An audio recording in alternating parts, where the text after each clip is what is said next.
Ethan Lockwood was the kind of man newspapers called the Ice King.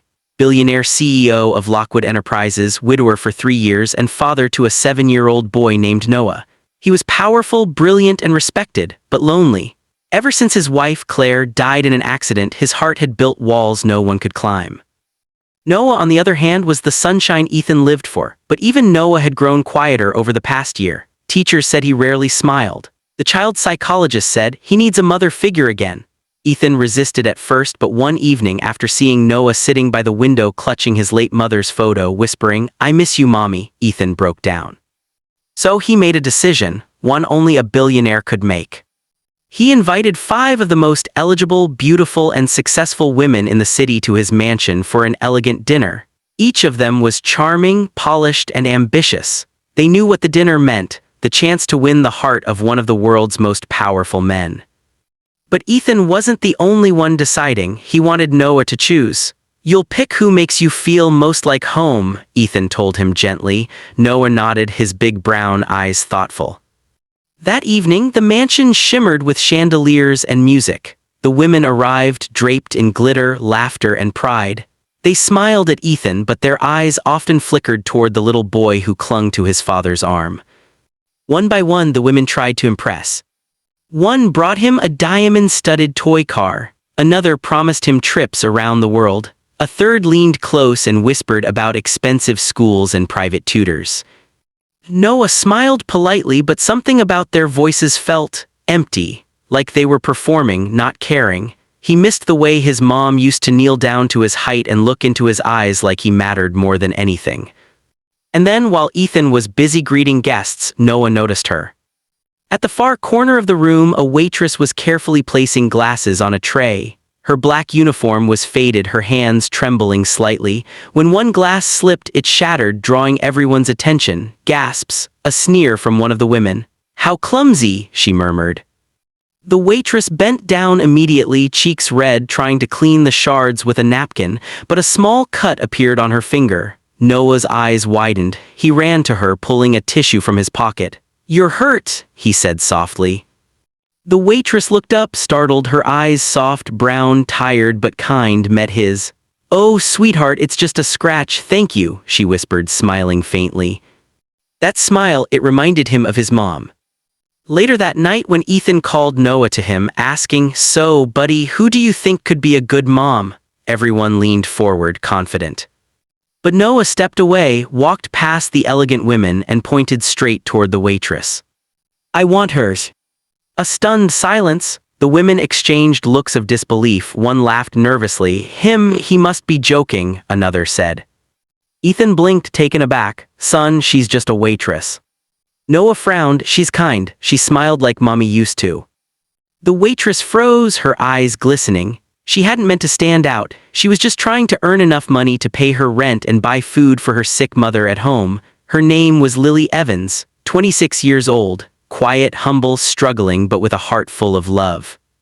Embarrassed, she began to apologize. "Sir, please, I..." But Ethan stopped her. "You don't need to say anything," he said coolly, trying to stay composed in front of his guests. Noah just being polite. Yet that night, Ethan couldn't sleep. He kept replaying that moment, his son's words, the softness in the waitress's eyes, the way she'd treated Noah like a real child, not a means to please him. The next day, something unexpected happened. When Ethan visited his office downtown, he found Lily again. She was there delivering coffee for a catering job. He almost pretended not to notice her, but then Noah's voice echoed in his memory. She smiled like Mommy used to. "Miss Evans," he called out. She froze. "I'd like to talk." At first, Lily thought he was going to fire her or complain, but instead he asked if she could spend some time with Noah just as a friend, maybe a companion for the weekends. She hesitated but agreed, mostly because Noah had been so sweet to her.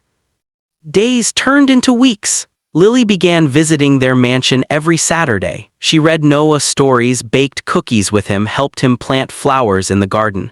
Slowly, laughter began to return to the house, the kind Ethan hadn't heard in years. And he noticed something he didn't expect. Lily wasn't trying to impress anyone. She didn't care about luxury or power. She treated the maids like friends, thanked the driver, and even told Ethan without fear when she thought he was being too strict with Noah. She was honest, real, warm. One night, Ethan found himself standing outside Noah's room, listening. Noah was whispering to Lily, "Do you think Daddy still misses Mommy?"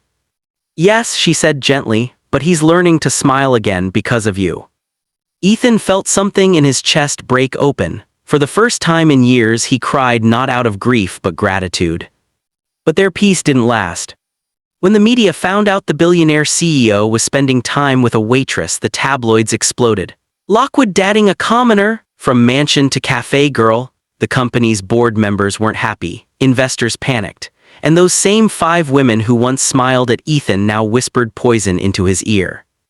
"She'll ruin your reputation. She's using your son to climb up. She's not one of us." Ethan grew distant. He didn't call Lily for days. When she finally came to the mansion, the security guard stopped her at the gate. "Mr. Lockwood said he's busy," he said awkwardly. Her heart broke, but she didn't blame him. She knew she didn't belong in his world. That night, she left a small letter with the guard for Noah. It said, "You are brave, kind, and loved. Never forget that your heart sees what's real. Thank you for reminding me that goodness still exists." When Noah found the letter, he cried. He ran to his father's office. "Daddy, why did you send her away? She didn't care about money, she cared about us." Ethan froze. He saw the pain in his son's eyes, and in that moment he realized something devastating. He had become exactly what he promised he'd never be: cold, afraid, and ruled by others' opinions. He left the office, drove through the night, and found Lily's tiny apartment in the old part of the city. She opened the door, surprised, wiping tears from her face. "Ethan, what are you doing here?" He stepped forward, his voice trembling, apologizing for being a fool, for forgetting what really matters. Then, to her shock, he knelt slightly and took her hand. "You didn't fit into my world, Lily. You changed it. Please come home." Her eyes filled with tears. "Are you sure?" Behind him, little Noah peeked from the car, smiling. "I told you, Daddy, she's the one." Months later, the world watched again, but this time for a very different reason.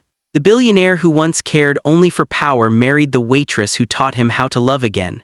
No lavish luxury, no royal guest list, just close friends, staff, and one little boy holding both their hands.